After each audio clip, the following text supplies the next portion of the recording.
Bismillahirrahmanirrahim. Assalamualaikum warahmatullahi wabarakatuh. Oke, baik, kita akan memulai pembicaraan pada malam hari ini. Pertama, kalau kita berbicara soal penelitian, maka yang kita bahas adalah bagaimana kita menjadi seorang yang mencari kebenaran yang objektif, mencari data yang otentik, yang ilmiah, seperti itu. Karena materinya adalah materi motivasi, tentu saya tidak banyak untuk membicarakan secara konseptual, tapi lebih kepada konstektual ataupun reflektif diri saya ketika saya selama menjadi mahasiswa itu berkecimpung dalam dunia penelitian. Dan mohon maaf, saya belum terlalu banyak juga melakukan penelitian. Sebetulnya tidak terlalu pantas diri saya untuk menyampaikan motivasi penelitian. Seharusnya profesor, seharusnya profesor yang menyampaikan ini karena pengalamannya lebih banyak gitu. Kalau saya masih butiran-butiran seperti itu. Oke, yang pertama ada beberapa subtema yang akan kita bahas pada malam hari ini. Nanti minta slide-nya tolong bisa sambil ditampilkan ya.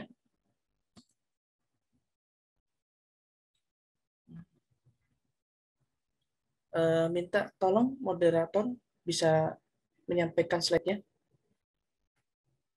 Oke. Nah, langsung kepada slide yang kedua ya. Ada beberapa persoalan yang kita akan bahas pada malam hari ini. Nanti kita lebih fleksibel saja, jadi jangan kaku dan sebagainya. Ketika memang ada yang pengen tanya ya silakan seperti itu. Ada 4 pembahasan sesuai dengan TOR yang diberikan.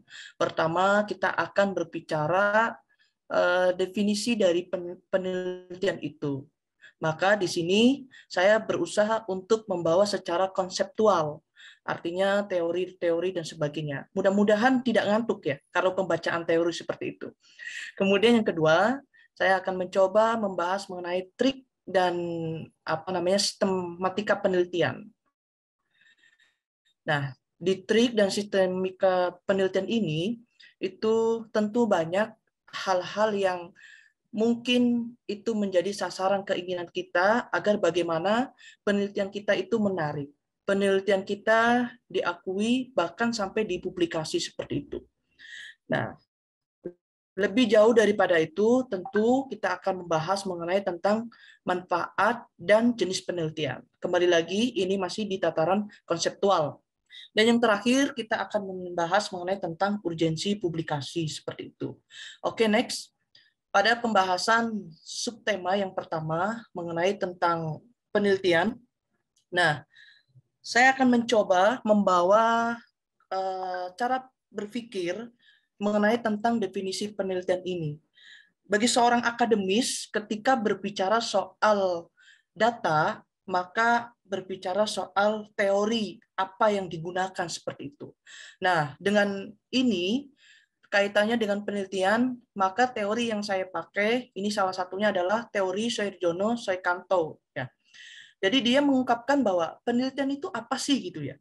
Nah, penelitian menurut beliau itu suatu kegiatan ilmiah ya, yang didasarkan pada analisis dan konstruksi yang dilakukan secara sistematis, kemudian dilakukan secara metodologis dan konsisten, serta juga memiliki tujuan untuk mengungkapkan kebenaran sebagai salah satu manifestasi keinginan manusia untuk mengetahui apa yang dihadapinya. Maka secara implisit bahwa teori yang pertama mengungkapkan bahwa penelitian itu aktivitas kegiatan ya yang memiliki alur, yang memiliki sistematika yang runtut metodologisnya dan itu konsisten. Lah, inilah yang dinamakan dengan penelitian seperti itu. Kemudian teori yang kedua yang diungkapkan oleh Hillway ya di dalam bukunya Introduction to Research mengartikan bahwa metode studi yang sifatnya mendalam dan penuh kehati-hatian dari segala bentuk fakta yang bisa dipercaya atau suatu masalah guna membuat pemecah masalah tersebut. Nah, pada teori yang kedua ini mengartikan bahwa penelitian itu salah satu aktivitas yang harus dilakukan dengan kehati-hatian. Nah, kehati-hatian ini artinya dalam pencarian data itu harus objektif, kemudian dalam melakukan rumusan instrumen penelitian itu juga harus sesuai dengan kajian-kajian lapangan, harus relevan dengan topik yang dibahas dan sebagainya. Maka tokoh yang kedua ini bilang bahwa penelitian itu harus dilakukan secara mendalam, harus reflektif gitu ya, kehati-hatiannya. Karena yang dipertaruhkan dalam dunia penelitian ini adalah kevalitan data.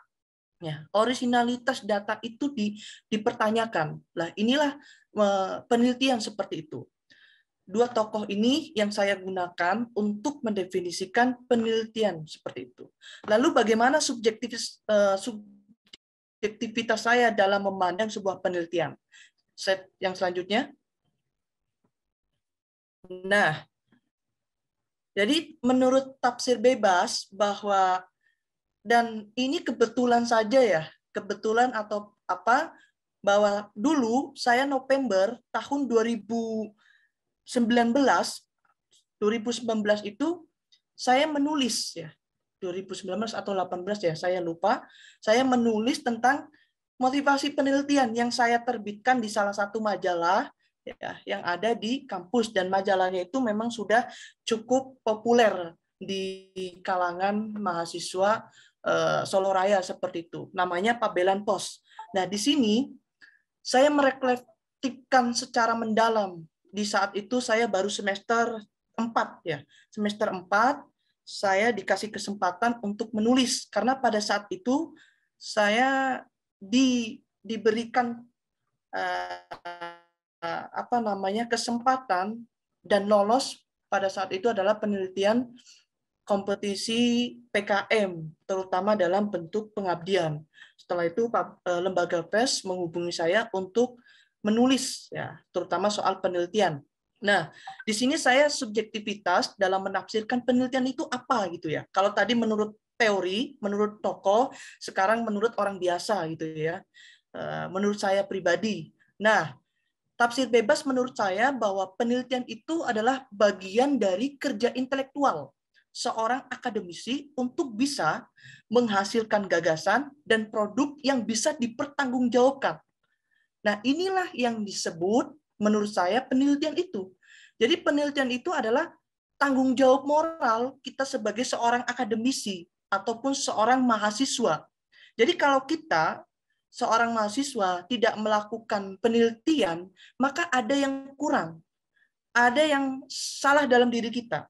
Karena penelitian ini menjadi kerja intelektual diri kita, ya, implementasi dari seorang akademisi, dan baik itu berupa gagasan ataupun produk ataupun prestasi yang lainnya yang memang bisa dipertanggungjawabkan.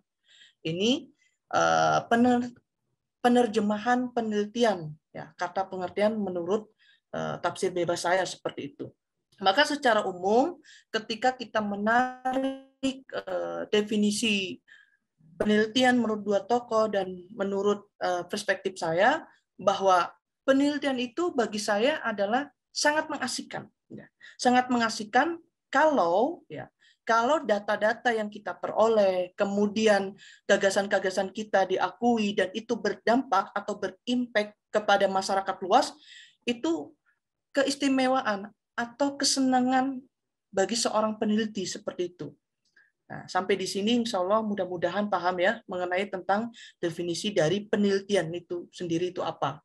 Nah, oke, next lanjut. Nah,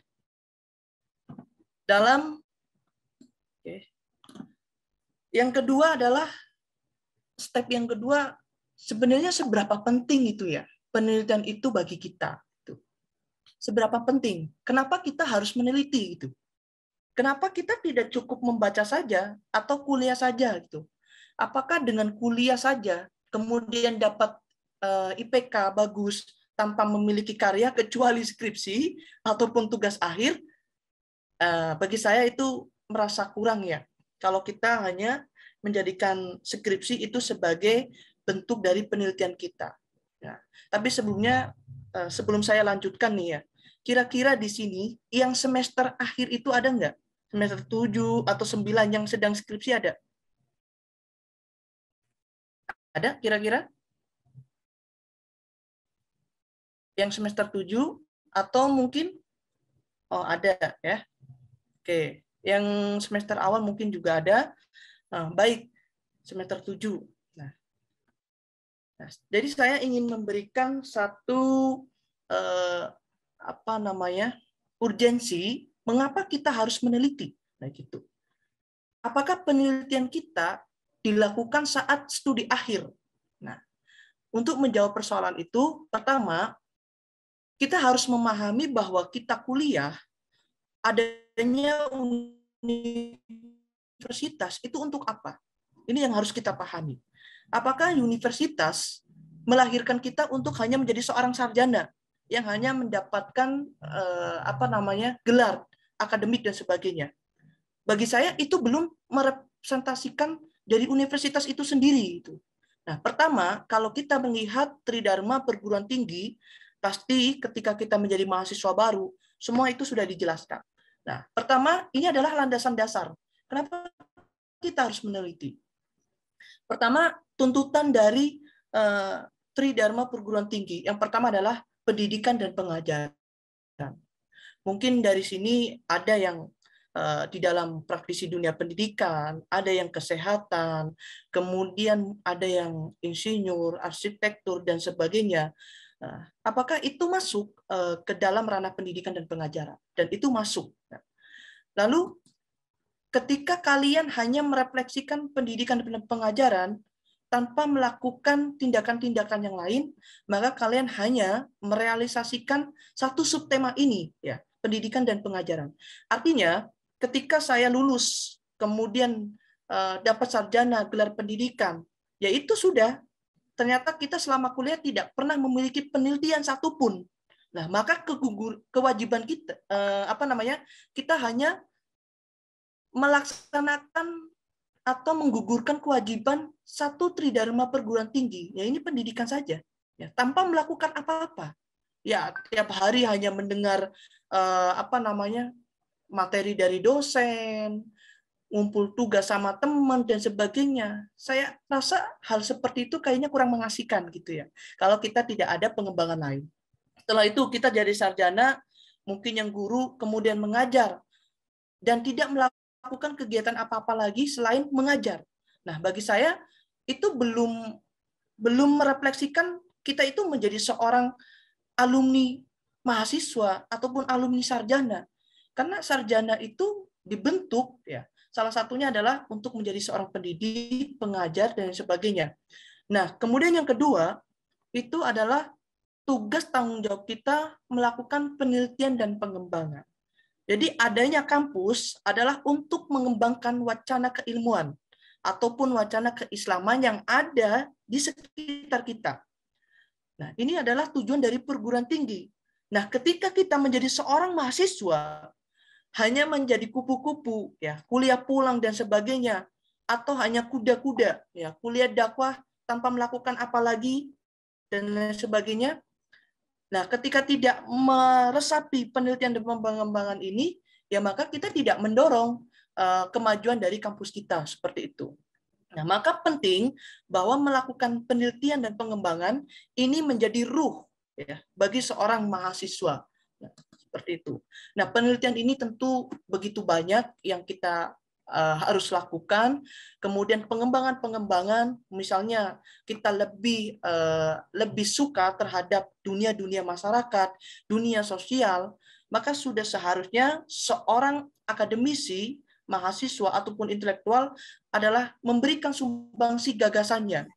Nah, sumbangsi gagasan ini akan diakui atau tidak kalau kita melakukan penelitian itu secara sistematis dan itu diakui. Maka impact-nya adalah orang akan mempelajari ilmu kita. Dan itulah pentingnya penelitian. Ya. Penelitian ini tidak hanya sebagai popularitas diri kita. Ya. Ingat, penelitian ini tidak hanya sekedar popularitas akademik atau gelar akademik, tapi penelitian ini menjadi tanggung jawab bagi seorang mahasiswa untuk bisa mengkonkretkan ya gagasannya melalui kerja-kerja akademisi seperti itu. Dan yang terakhir, setelah kita melakukan pendidikan selama 4 tahun, kemudian melakukan penelitian, pengalaman, pengembangan ketika menjadi mahasiswa, maka yang terakhir adalah objek kita, yaitu melakukan aktualisasi ya, atau bentuk pengabdian masyarakat. Tentu, melakukan pengabdian kepada masyarakat tidak hanya sekedar dengan tenaga, ya.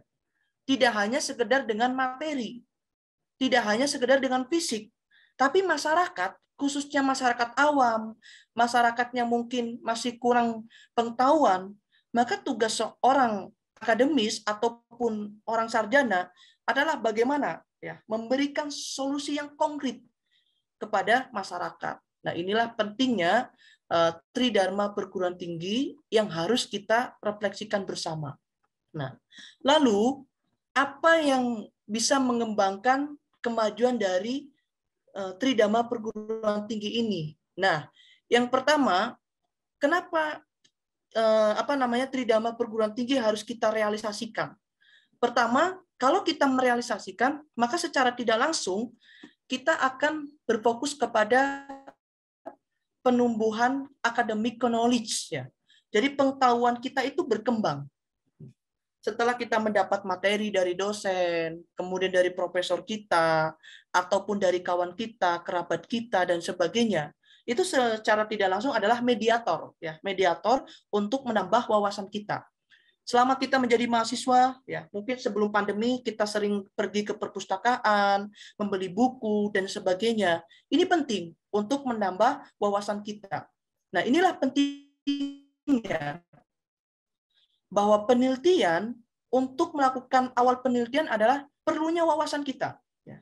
Perlunya pendalaman teori-teori yang akan kita bahas. Maka dari hal itu adalah salah satu basic dasar kita harus luas, universal dalam memahami pengetahuan. Syaratnya adalah kita harus membacanya, tentu.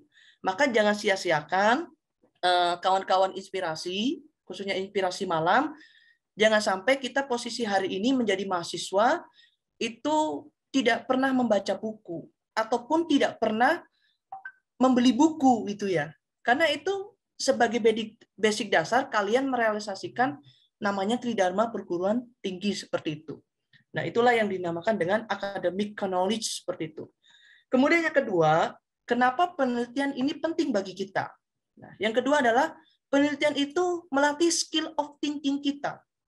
Artinya, ketika kita melakukan penelitian, maka secara tidak langsung akal pikiran kita itu diasah.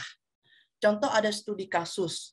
Bagaimana ini pandemi COVID-19 yang itu secara tidak langsung, bahkan langsung berdampak kepada semua aspek ekonomi, kesehatan, pendidikan. Dan posisi kita misal sebagai seorang dunia kesehatan. Dan orang bingung, orang awam bingung apa yang harus dikendalikan. Maka secara tidak langsung seorang aktivis ataupun orang mahasiswa disitulah perannya memberikan solusi. Ya. Bagaimana pandemi ini agar cepat berakhir? Bagaimana pengobatan secara efektif? Bagaimana menciptakan vaksin dan sebagainya? Bahkan yang menciptakan vaksin itu kan salah satunya adalah putra terbaik Indonesia yang sedang kuliah di luar negeri. Ini salah satu potret bahwa sebenarnya kita tidak perlu menunjukkan popularitas kita, tapi dengan karya kita kemudian dipublikasi ke masyarakat luas, maka secara tidak langsung pikiran kita akan berdampak kepada siapapun. Inilah pentingnya penelitian yang secara tidak langsung itu akan mengasah nalar kritis kita. Karena kita akan berdinamika dengan persoalan masyarakat seperti itu. Nah, itulah yang fungsi yang kedua. Selanjutnya adalah seberapa penting lagi nih penelitian bagi kita. Selanjutnya adalah manajemen skill. Mengapa manajemen skill itu didapatkan di penelitian? Secara langsung ataupun tidak langsung, bahwa ketika kita meneliti dan ketika kita menarik ke salah satu teori yang kedua, why itu, dia bilang bahwa penelitian ini harus hati-hati. Ya. Penelitian ini tidak boleh abal-abal atau tidak boleh subjektivitas. Nah, secara tidak langsung itu mengambil hikmah bahwa kita harus memiliki manajemen yang baik, ya. Memiliki sistematika yang runtut, yang sesuai dengan koridornya atau sesuai dengan data yang ada seperti itu. Nah, itu akan melatih manajemen skill kita. Bagaimana kita melatih manajemen masyarakat, pendataan analisis konflik dan sebagainya, kemudian kita tawarkan dengan gagasan, yaitu penelitian. Kita dapatkan di penelitian. Secara tidak langsung adalah membuat kita lebih tertata seperti itu. Baik cara berpikir, cara menyampaikan, kemudian cara mengaktualisasikan. Semua runtut kalau kita memang terbiasa melakukan penelitian seperti itu. Nah, yang selanjutnya adalah penelitian ini penting bagi kita, terutama dalam melatih communication skill. Jadi, komunikasi kita, ya, cara berbicara kita itu dilatih. Mengapa penting? Karena mau tidak mau, kalau kita sudah melakukan penelitian, kemudian kita workshopkan atau kita call paperkan dan sebagainya, maka disitulah kita harus membicarakan, ya, publik kita bagaimana berbicara dengan seorang profesor, bagaimana berbicara dengan seorang panelis dan sebagainya, bagaimana berbicara dengan seorang akademisi dengan bahasa akademis dan sebagainya. Ini melatih komunikasi skill kita.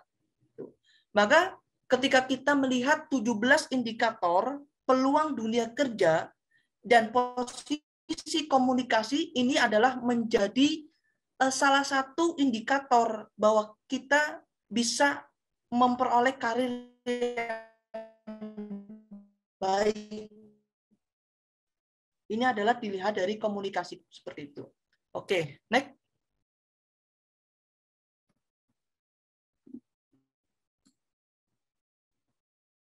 Oke, selanjutnya, nah mudah-mudahan dari apa yang saya sampaikan sampai urgensi tentang penelitian bisa dipahami ya.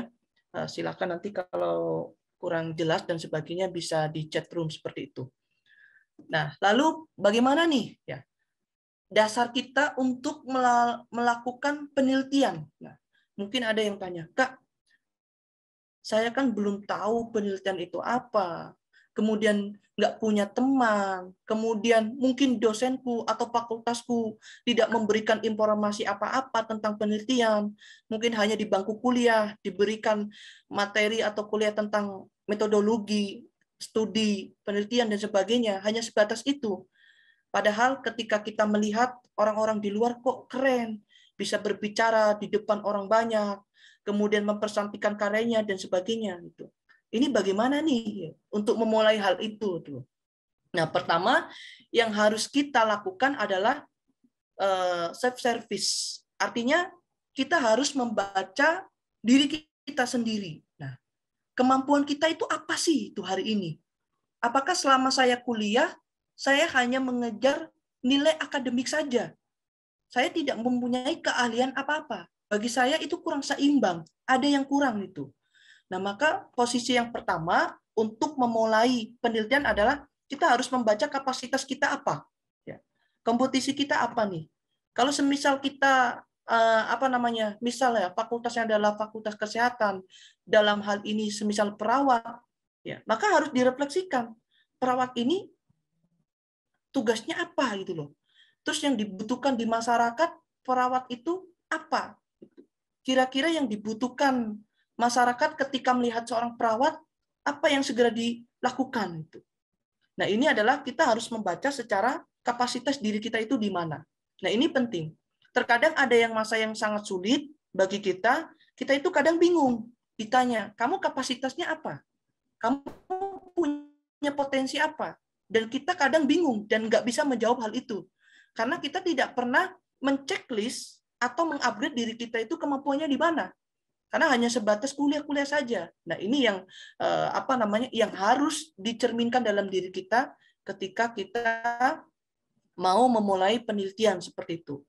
Nah, kalau seandainya sudah menemukan jadi diri kita melakukan penelitian apa, punya potensi ini, maka lebih enak ya. Lebih enak untuk mengarahkan kira-kira penelitianku apa nih gitu. Nah, setelah itu nanti baru kita kepada tahap yang kedua, yaitu adaptability atau kemampuan beradaptasi. Nah, ini penting banget nih ya. Terkadang nih ya, ketika saya masih di S1 itu ya warna-warni itu. Warna-warni model mahasiswa ya.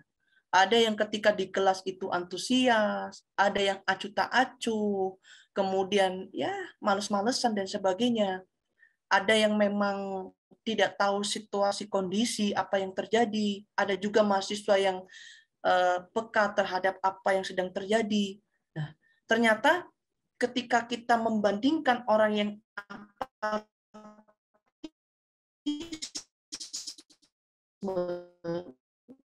dengan orang yang lebih cepat, ya akan lebih cepat kemajuannya orang-orang ataupun mahasiswa yang memiliki adaptasi yang bagus, gitu ya. Oke, mohon maaf. Ini sebelumnya suara saya terdengar? Cek. Terdengar, Kak. Jelas. Oh, terdengar.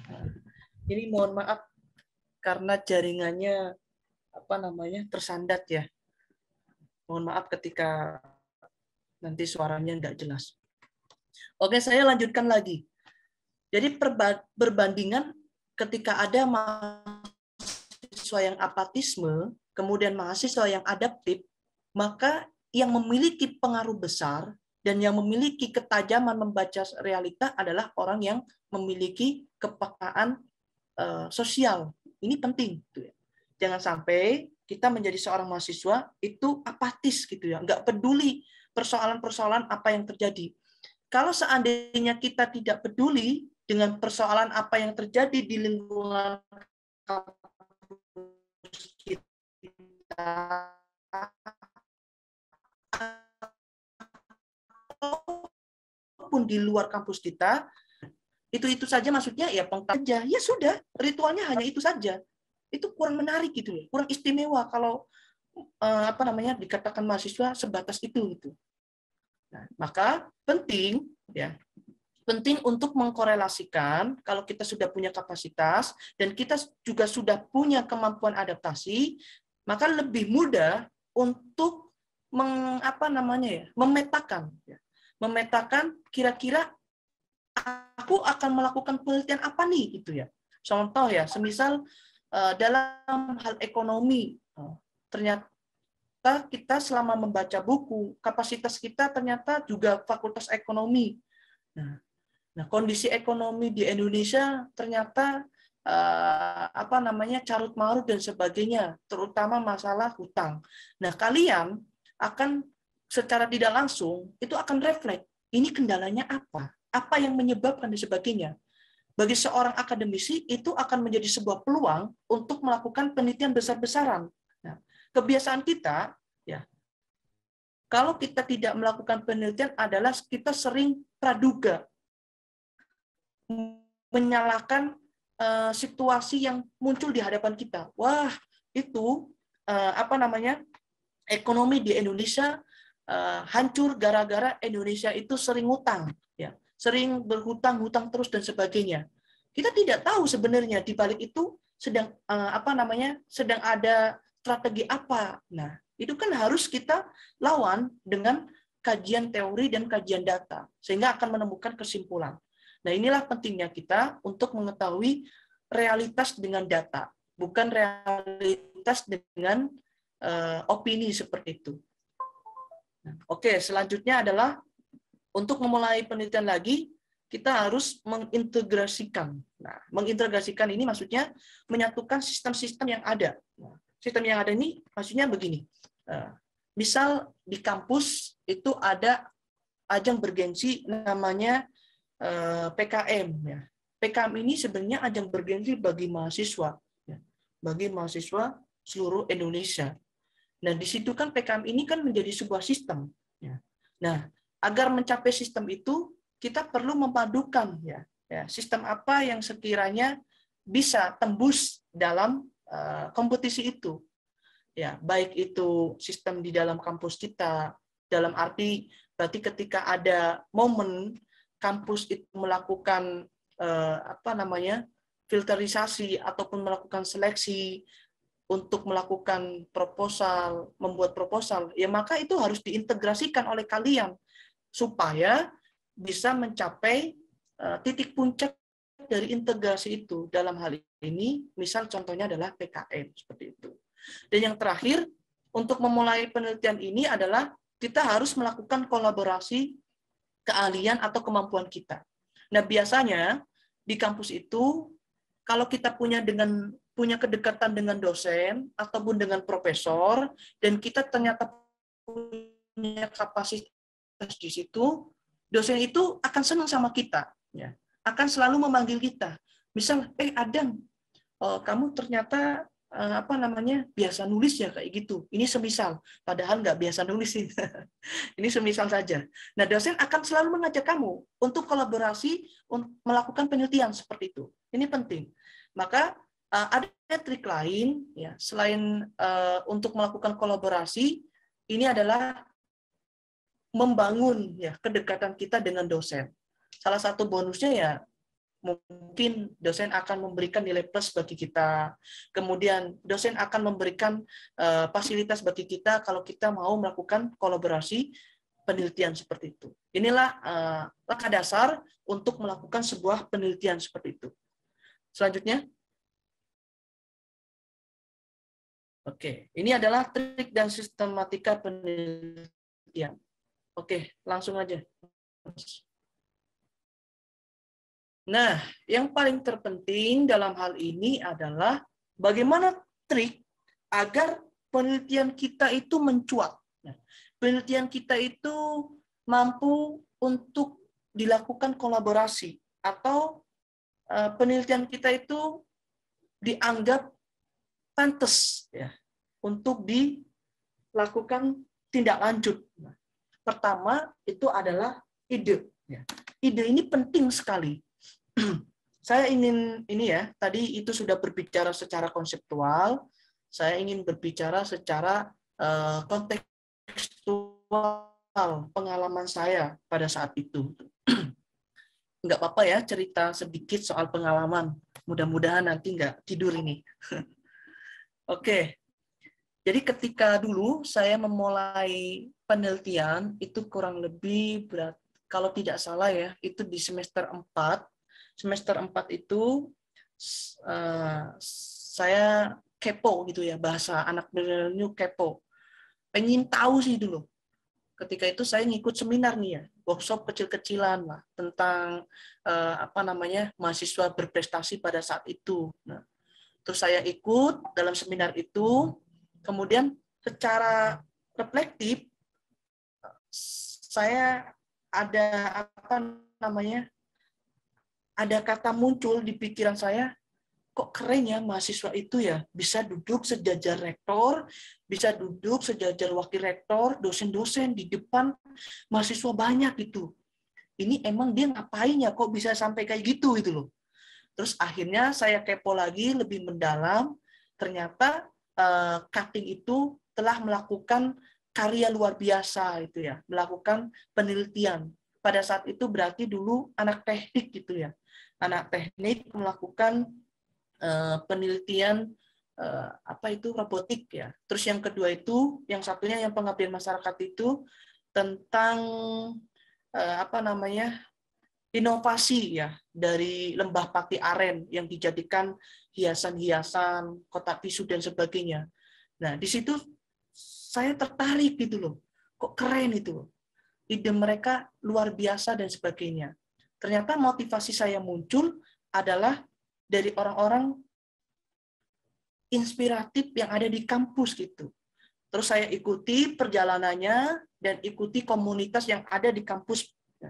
Karena di setiap kampus pasti memiliki UKM yang lebih fokus kepada penelitian. Mohon maaf ya, karena saya kuliah di UMS itu ada UKM yang namanya Prisma. Nah, dulu saya hanya ikut-ikutan di Prisma itu ya, cari kepo, terus oh ini kayak gini ternyata dan sebagainya.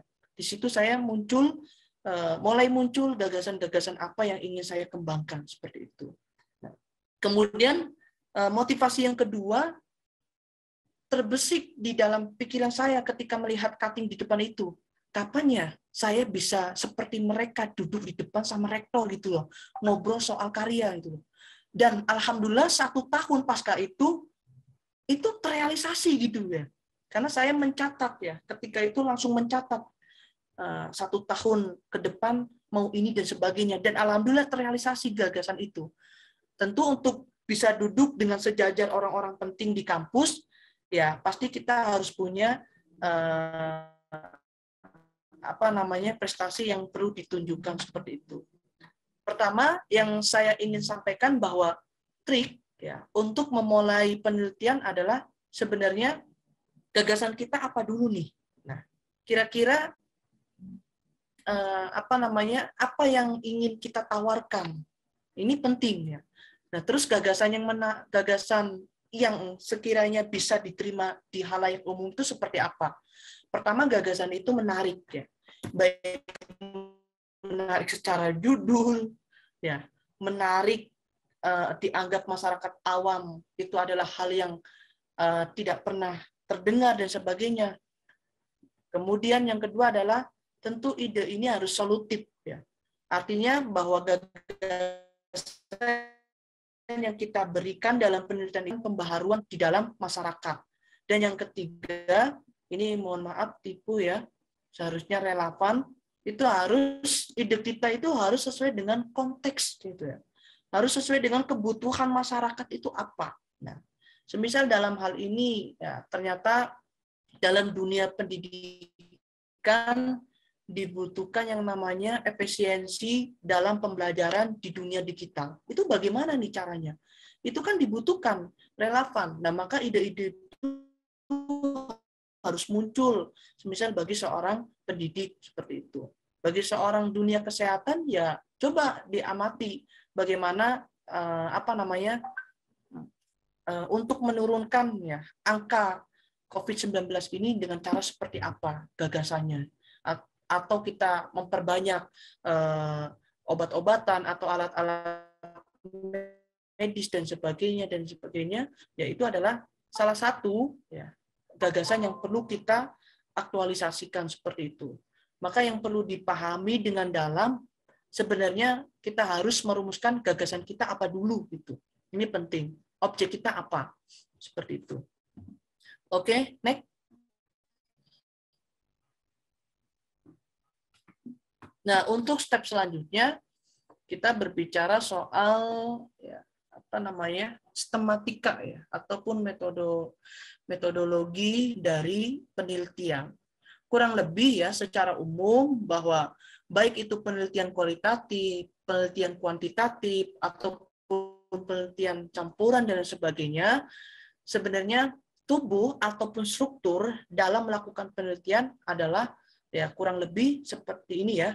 Nah, pertama itu ada riset.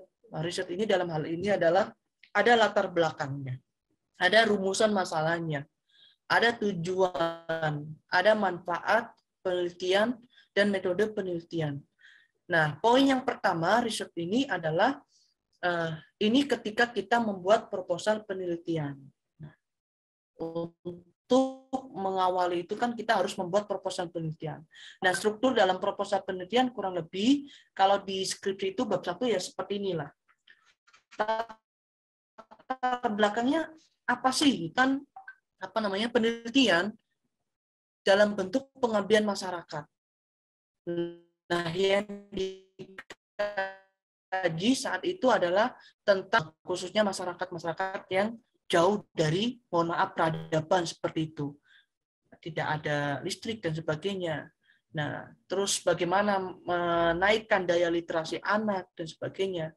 Ternyata di situ setelah kita teliti, potensi masyarakatnya pertama, masyarakat mendukung dengan adanya program-program seperti itu. Kemudian potensi yang kedua, anak-anak ataupun masyarakat antusias terhadap literasi sebenarnya. Itu kan menjadi latar belakang untuk bisa dijadikan sebagai rumusan, ya, rumusan dalam proposal kita. Setelah itu kan sebelum itu kita perlu mengkaji data dulu nih, ya, data secara global ataupun data secara universal. Semisal indeks literasi di Indonesia itu masih jauh dari apa yang diharapkan di Indonesia, jauh dari negara-negara tetangga. Nah, ini kan menjadi sumber masalah. Apa nih masalahnya? Oh, ternyata masalahnya di masyarakat masih sangat apatis untuk membaca buku. Itu salah satu indikatornya. Nah, kemudian baru kita rumuskan nih, rumusan masalah yang kita ingin lakukan apa? Oh, ternyata bagaimana mewujudkan daya literasi anak dengan metode apa, gitu ya. Nah, ini penting. Antara variabel A dan B itu harus sinkron, ya. Rumusan masanya adalah daya literasi. Ini menjadi variabel A. Kemudian metode yang ditawarkan seperti apa itu untuk bisa meningkatkan daya literasi itu. Nah, baru selanjutnya ke tujuan, manfaat, sampai kepada metode penelitian. Kalau saya ketika mulai menulis penelitian, terutama penelitian yang sifatnya fenomenologi ataupun fakta sosial masyarakat, ya aku harus mengkaji data secara universal dulu, kemudian saya mengkaji data secara lapangan saya dapatkan, baru saya melakukan hipotesis, ya, atau peraduan dari data-data yang saya dapatkan. Itu metodologi yang pertama. Kemudian yang kedua adalah data studi. Nah, data studi ini maksudnya penting sekali bahwa kerangka teori yang kita gunakan itu pas enggak nih dengan apa yang kita lakukan. Jangan sampai penelitian kita tentang dunia kesehatan, kerangka teorinya tentang pendidikan, ya nggak nyambung. Nah, maka otomatis sudah salah. Nah, itu. Ini harus dikorelasikan kajian-kajian teori. Biasanya kerangka teori yang kita gunakan untuk melakukan penelitian itu 5 tahun terakhir, ya 5 tahun terakhir masih bisa digunakan untuk melakukan kajian-kajian pustaka seperti itu. Nah, kemudian yang selanjutnya melakukan analisis. Nah, analisis di sini adalah kita melakukan pembahasan hasil atau pembahasan data yang kita dapatkan di dalam lingkungan yang kita teliti seperti itu. Dan selanjutnya, step yang selanjutnya kita melakukan comparison, melakukan komparasi data teori dengan data lapangan, ini relevan enggak? Kira-kira ada sinkronisasinya tidak? Apakah dari teori ini menyatakan bahwa analisis yang kita dapatkan di lapangan ternyata ada kritik yang harus kita perbaiki dan sebagainya. Nah, jadi perbandingannya itu harus sinkron sebenarnya antara data lapangan dengan kajian pustaka. Dan jangan lupa sistematika yang selanjutnya kita harus melakukan pasti ya daftar pustaka dan data-data penunjang lainnya, baik itu lampiran ataupun dokumen-dokumen yang kita dapatkan ketika melakukan penelitian. Selanjutnya, ini ngapunten berapa menit lagi, nanti takutnya saya kebalas waktu. Moderator. 22 menit lagi, Kak. 20? 22. Sampai jam 21.00. Oh iya, masih panjang ya. Tolong diingatkan nanti, takutnya kebalas saya. Ya, Pak. Oke, saya lanjutkan lagi nih. Sekarang kita membahas mengenai tentang jenis metode penelitian. Balik lagi nih, kita berbicara secara konseptual. Berarti kalau sudah berbicara konseptual adalah yang dibicarakan teori seperti itu. Nah, jenis metode penelitian ini saya sebenarnya sedang mempelajari lebih mendalam tentang hal ini seperti itu. Pertama, jenis metode penelitian kalau menurut Sugiono, metode penelitian itu cara ilmiah ya untuk mendapatkan data dengan tujuan dan kegunaan tertentu. Artinya bahwa metode penelitian ini memiliki substansial. Pertama, bagaimana kita melakukan dengan cara-cara yang ilmiah, kerja-kerja yang ilmiah. Kemudian kita melakukan pendataan variabel-variabel atau yang ada di sekitar kita. Kemudian tentu kita selanjutnya adalah melakukan tujuannya apa kita melakukan penelitian itu. Dan yang paling terpenting adalah kegunaan dari penelitian ini untuk apa. Nah, ini adalah mengenai tentang metode penelitian menurut Sugiono. Nah, kemudian metode penelitian ataupun jenis penelitian ini dibagi menjadi kurang secara umum ya. Ini ada kuantitatif dan kualitatif, dan selanjutnya itu komparatif ya ataupun campuran. Tapi yang sering dipakai memang kuantitatif dan kualitatif seperti itu. Selanjutnya. Oke. Nah, ini kita berbicara tentang jenis metode kualitatif ya. Kalau menurut perkataan dari J. Moleong ya, dia memahami bahwa penelitian kualitatif itu adalah penelitian yang bertujuan untuk memahami ya, fenomena yang dialami oleh subjek penelitian seperti itu. Karakteristiknya, pertama ada hipotesis, objek penelitian, instrumen penelitian, dan metode penelitian. Nah, yang dimaksud lebih mendalam mengenai tentang jenis metode kualitatif, ini adalah penelitian yang memang melibatkan seorang peneliti di dalam objek tersebut. Misal saya melakukan penelitian di salah satu desa, ya salah satu desa di kabupaten mana dan sebagainya, di situ mau melakukan pemberdayaan masyarakat. Nah, itu masuk dalam kategori penelitian kualitatif yang memang melibatkan dari seorang peneliti. Nah, hipotesis ini adalah kita perlu melakukan jawaban sementara. Nah, jawaban sementara kan pasti didapatkan ketika kita terjun ke dalam lapangan. Tadi seperti apa yang saya contohkan, ya, kita mengkaji data secara umum, kemudian data secara lapangan yang kita dapatkan, baru kita melakukan hipotesis itu. Nah, selanjutnya adalah tentu bahwa penelitian kualitatif ini memiliki objek penelitian. Nah, objek penelitian ini terkadang lebih besar kepada masyarakat seperti itu. Dan instrumen penelitian. Nah, apa aja nih instrumen penelitian dalam kualitatif? Nah, instrumen penelitian ini ya data-data yang perlu kita siapkan. Baik itu objek masyarakatnya, baik itu data instrumen yang kita akan lakukan penelitiannya,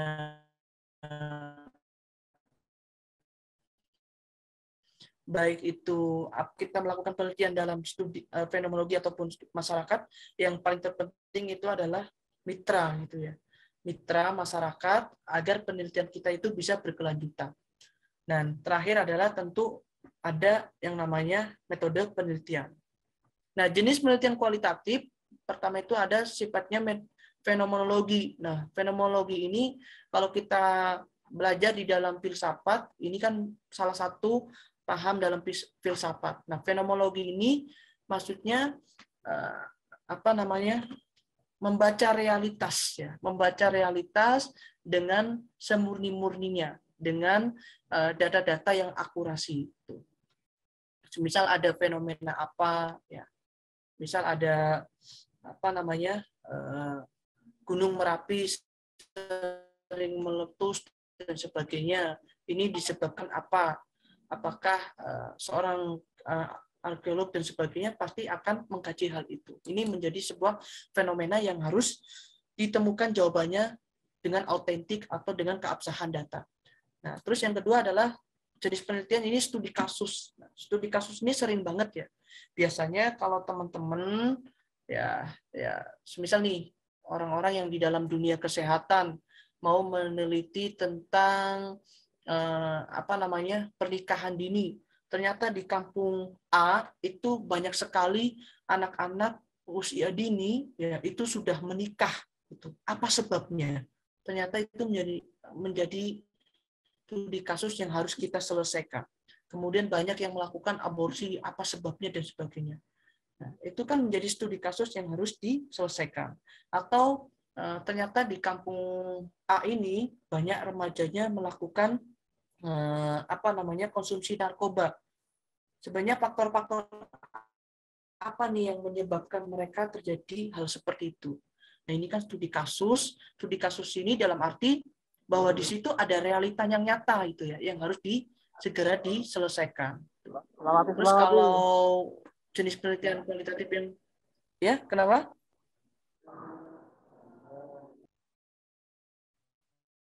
Oke. Saya lanjut ya.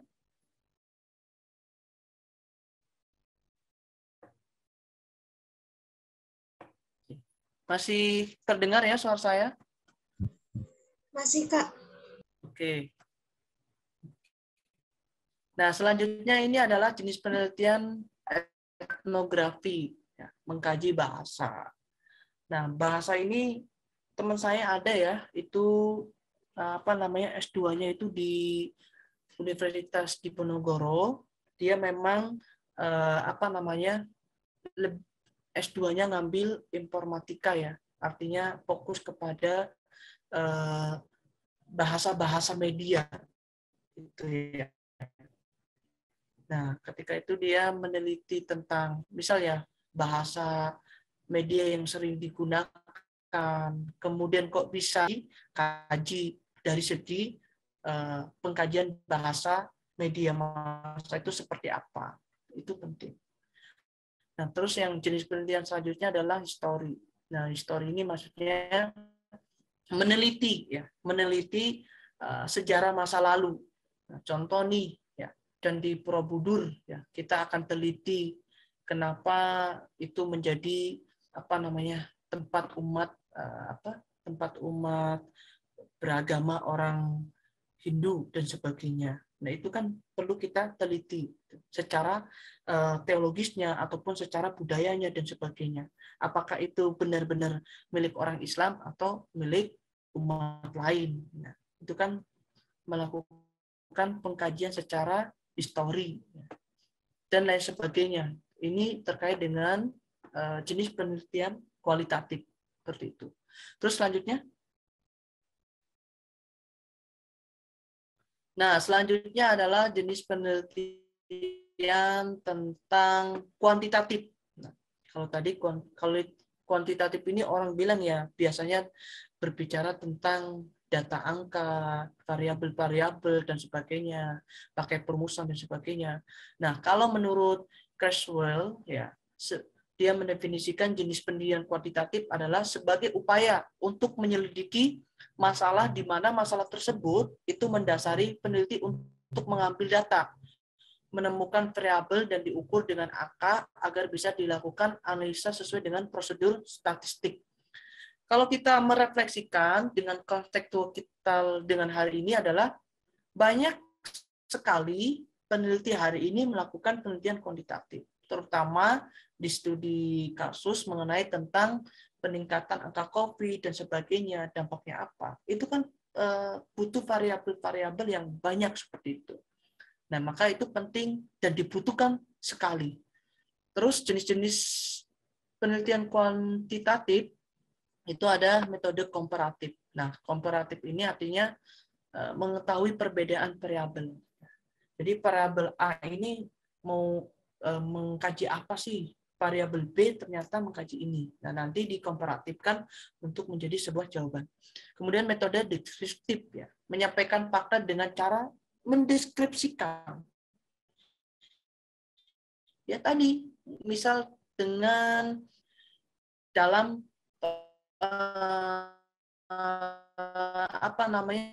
pemulih efektivitas PCR dalam upaya pengendalian COVID-19.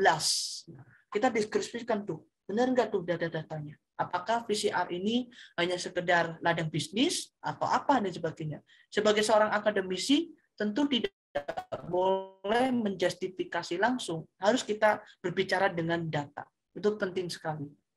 Baru yang terakhir adalah metode korelasi. Ya, korelasi ini artinya menyambungkan dengan satu dengan yang lainnya. Oke, next. Nah, ini poin yang terakhir ya. Poin yang terakhir terkait dengan urgensi dari laporan dan publikasi penelitian. Ini penting. Biasanya nih ya, biasanya kalau kita sudah mendapatkan penelitian, mendapatkan dana hibah dari hasil penelitian kita itu kadang lupa untuk melakukan laporan kemajuannya karena dianggap sudah selesai ketika sudah melakukan penelitian itu. Kemudian yang kedua, karena ribetnya melakukan publikasi mahal, kemudian banyak revisi dan sebagainya, sehingga mandek tidak mau melanjutkan hal itu. Padahal laporan penelitian ataupun laporan kemajuan dan publikasi ilmiah adalah ini yang menentukan legalitas penelitian kita sebenarnya. Penting sekali. Jangan sampai kita sudah merumuskan penelitian dengan begitu epik, dengan begitu bagus, ternyata kita malas untuk melakukan publikasi ilmiah. Alasannya tidak punya uang, revisinya banyak, tidak terbit-terbit, dan sebagainya. Sebenarnya ini harus sabar ya. Orang meneliti itu harus sabar. Jangan gusa-gusu pengen cepat dapat ISN gitu ya dari DIKI atau sebagainya. Harus sabar. Penelitian seorang peneliti harus benar-benar sabar untuk mendapatkan legalitas dari penelitian tersebut. Kembali lagi ke substansial, mengapa kita perlu melakukan laporan penelitian? Kalau di kampus yang pernah saya alami itu tadi salah satunya adalah PKM ya, ketika di S1 itu saya harus melaporkan kemajuan-kemajuan itu. Pertama adalah memberikan informasi, ya, pengetahuan, perkembangan dari penelitian yang kita lakukan kepada orang yang mengamanai kita. Dalam hal ini berarti kampus, ataupun profesor, ataupun lembaga instansi apapun. Jangan sampai kita sudah diamanahkan untuk membuat penelitian, ternyata kita tidak melakukan pelaporan. Nah, ini yang akan memunculkan kecacatan dalam penelitian seperti itu. Artinya akan berdampak kepercayaan lembaga terhadap kita. Lembaga masyarakat yang sudah membiayai kita, ternyata kita tidak ada laporan sama sekali, maka ke depan kita akan sulit dipercaya, akan sulit untuk tidak mendapatkan anggaran tersebut seperti itu, karena kita tidak melakukan laporan. Terus untuk selanjutnya, kenapa perlu melakukan laporan dalam penelitian? Ya, salah satunya adalah untuk menjaga ya keautentikan penelitian kita. Tentu dengan semakin banyak kita memberikan kemajuan melalui media dan sebagainya, secara tidak langsung itu akan membangun ya kualitas penelitian kita terhadap khalayak umum ataupun kepada orang-orang akademisi di atas kita. Lalu bagaimana nih sistematika dari laporan penelitian? Nah, laporan penelitian ini pertama seperti biasa strukturnya ini ada pendahuluan, tinjauan pustaka, metode penelitian, hasil pembahasan, kesimpulan, dan saran.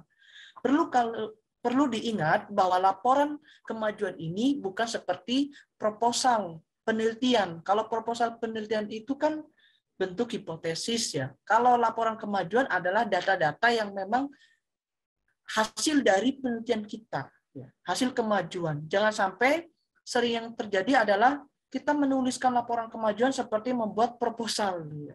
Ini salah seperti itu. Nah, terus untuk selanjutnya mengenai tentang publikasi ilmiah.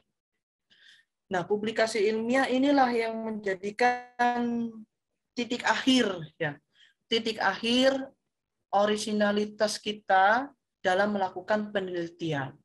Pertama, mengapa penting untuk melakukan publikasi ilmiah?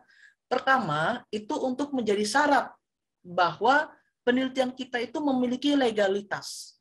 Kemudian kalau legalitas dan itu ternyata karyanya perlu dijadikan hak cipta, terutama hak cipta ini lebih sering di teknologi, itu perlu melakukan publikasi ilmiah dulu. Baru kita mendapatkan hak cipta kalau sesuai dengan prosedur seperti itu. Kenapa perlu melakukan publikasi ilmiah lagi? Nah, publikasi ilmiah ini bisa dilakukan melalui step ya. Kita melakukan seminar, call for paper, kemudian melakukan publikasi di jurnal lokal ataupun majalah internasional ataupun jurnal internasional, dan selanjutnya minimal ketika kita melakukan publikasi ilmiah itu publikasi yang memiliki badan hukum ya. Badan hukum ini maksudnya memiliki ISN ya, atau diakui instansi, terutama dalam hal ini adalah Dikti. Jangan sampai kita sudah melakukan bagusnya penelitian, ternyata penelitian kita diupload di lembaga yang tidak terintegrasi dengan Dikti. Nah, ini terdeteksi, tapi kan tidak diakui sama Dikti, kan eman-eman gitu. Jadi poinnya tidak ada poin penambahan. Nah, untuk sistematikanya, ingat ini ya, sistematika ketika membuat publikasi ilmiah ini beda dengan laporan. Pertama ini judul artikel. Ya. Kalau kita sudah melakukan penelitian, kita membuat judul artikel yang memang sesuai dengan penelitian kita. Kemudian ditulis nama penulis. Nah, terus menulis abstrak nih. Nah, abstrak ini penting banget. Biasanya kalau kita mau ikut call paper, yang diserahkan adalah abstraknya dulu. Abstrak ini kan seperti wajah sementara bahwa isi penelitian kita itu adalah ini dulu. Ini adalah abstrak, penggambaran ya secara singkat mengenai penelitian yang kita lakukan. Abstrak ini biasanya itu kurang lebih terdiri, pertama ya judulnya itu tidak banyak dari kurang lebih dari 15 kata. Kemudian yang kedua, katanya itu kurang lebih sekitar 300 sampai 700 kata dan sebagainya. Terus jangan lupa dikasih keyword atau kata kunci. Itu penting ya. Terus di dalam tubuh abstrak ini ya ada tujuan, ada metode, ada hasil pembahasan dan sebagainya. Terus sistematika yang kedua adalah yang ketiga ini pendahuluan. Metode penelitian hasil pembahasan sama seperti laporan kemajuan. Terus ada kesimpulan. Nah, ini penting. Kesimpulan ini jangan dibuat asal-asalan. Ya. Kesimpulan ini harus dilihat dari rumusan masalah. Kalau rumusan masalahnya 2, ya maka kesimpulannya adalah 2 untuk menjawab dari permasalahan itu. Jangan sampai rumusan masalahnya 2, kesimpulannya 3. Ini kurang connect nanti. Terus penting lagi nih, kalau publikasi ini perlu ucapan terima kasih. Ya. Kepada siapa? Kepada orang yang sudah membimbing kita. Dalam arti ini mengawali kita atau dalam profesor ataupun dosen ataupun siapa. Ini perlu dikasih ucapan terima kasih. Jangan sampai tidak ditulis. Dan yang paling terakhir adalah daftar pustaka ataupun lampiran seperti itu. Nah, masih 3 menit. Ini PPT-nya sudah selesai. Mungkin saya akan memberikan salah satu contoh ya terkait dengan artikel penelitian seperti itu. Bisa minta tolong ditampilkan, Mas? Yang terutama tentang radikalisme itu.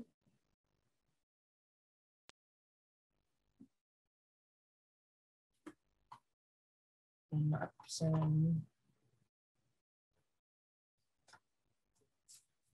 Nah, ini saya akan memberikan contoh konkret ya terkait dengan penulisan artikel ilmiah itu ya, ataupun publikasi ilmiah. Ini dulu saya semester berapa saya lupa ini, saya kolaborasi. Dulu saya itu S1-nya memang FAI, kemudian S2-nya ngambil administrasi pendidikan. Nah, saya menerapkan ini ya. Saya fakultasnya FAI, berbicaranya tentang hukum. Nyambung nggak nih kalau saya kerjain sendiri? Pasti nggak nyambung. Berarti saya harus mencari kawan orang hukum. Nah, untuk melakukan kolaborasi penelitian seperti itu. Ini penting. Dulu ini saya di call paper kan di Eurecall berapa itu. Jadi Eurecall itu salah satu wadah ya untuk menampung para peneliti-peneliti terutama di perguruan tinggi, terutama di Muhammadiyah seperti itu. Eurecall namanya. Nah, ini contoh ya dalam penulisan judul. Kira-kira kalau kita baca nih, penanggulan radikalisme keagamaan melalui hukum responsif berdasarkan cita-cita hukum Pancasila. Saya mau tanya nih sama kawan-kawan inspirasi. Kira-kira menarik nggak? Atau biasa saja? Kalau nggak jawab, menurut aku sih menarik ya, Kak. Menarik ya? Atau biasa saja? Menarik, Kak. Menarik ya? Karena di sini ada variabel yang memang bagi orang membacanya itu kontradiksi gitu ya. Ini bahas radikalisme, bahas Pancasila. Wah, kayaknya menarik gitu ya. Ini katanya menarik sekali. Orang kalau sudah baca judulnya, itu akan tertarik untuk baca selanjutnya gitu ya. Nah, ini kita coba lihat kosakata ada berapa kata. 1, penanggulan, radikalisme, keagamaan, hukum, responsif, berdasarkan. Nah, ini kurang lebih 10 kata. Jadi kalau membuat judul itu standarnya 10 sampai 15 kata. Jangan sampai kayak nulis kalimat panjang sekali. Wah, itu nanti nggak efektif. Nah, ini variabelnya ada radikalisme, ada Pancasila. Orang kan akan menarik membaca ini. Nah, terus untuk menulis abstraknya, ya bisa dinaikin dikit, Mas. Turunin lagi. Udah ya. Nah, ini contoh menulis abstrak. Perlu kalian tuliskan penulisnya. Ya, ada penulis 1, kemudian penulis 2. Tadi ya, Mas ya. Ngapunten masih di abstrak. Nah, ini ya, kalian perlu bisa perhatikan. Oke. Ngapunten di abstrak, masih di abstrak, Mas. Nah, udah ya. Oke, coba kita lihat nih. Ketika kita membaca abstraknya, Indonesia sebagai bangsa yang merdeka sejak dahulu dikenal sebagai bahasa yang majemuk. Globalisasi sebagai fenomena kekinian membuka jalur terhadap berbagai macam ideologi yang berusaha merombak tatanan sosial yang ada, terutama radikalisme. Ketika membaca awal abstrak, ini orang sudah menarik. Jadi ketika mau membuat kalimat harus kalimat yang memang itu berbasis data. Jangan sampai banyak kalimat-kalimat yang tidak baku. Terus kata sambungnya atau konjungsinya itu nggak nyambung itu. Ini jangan sampai. Kemudian di sini kita masih ya, abstrak ini ada latar belakang. Kemudian selanjutnya baru kita nanti menjelaskan kira-kira ini penelitian ini Mas apa ini? Itu. Di sini ada kalimat bahwa penelitian ini ulangi lagi Mas, sorry. Nah, penelitian ini adalah penelitian studi kepustakaan dengan menggunakan diagram Fishbone sebagai alat untuk mengidentifikasi dan menilai atau memilah masalah ataupun fenomena yang ada. Terus tujuannya apa, terus baru hasilnya apa, dan sebagainya. Baru kalian tulis ini, keyword-nya, kata kuncinya. Nah, selanjutnya di bawah. Terus. Nah, ini ada pendahuluan, kemudian ada metode yang kita gunakan apa, terus paling terpenting hasil pembahasannya. Coba di hasil pembahasan, Mas.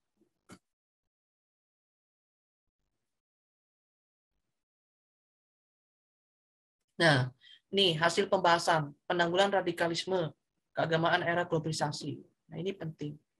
Jadi cara menulisnya seperti ini untuk publikasi ilmiah. Jangan lupa footnote-nya, sumber daftar pustakanya ini harus valid ya. Jangan sampai kita membuat dengan asal-asalan. Ini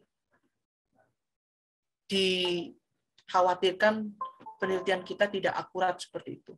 Nah, karena waktunya lebih dari 3 menit, punten ini saya lebih dari 3 menit, Mungkin ini contoh sekilas.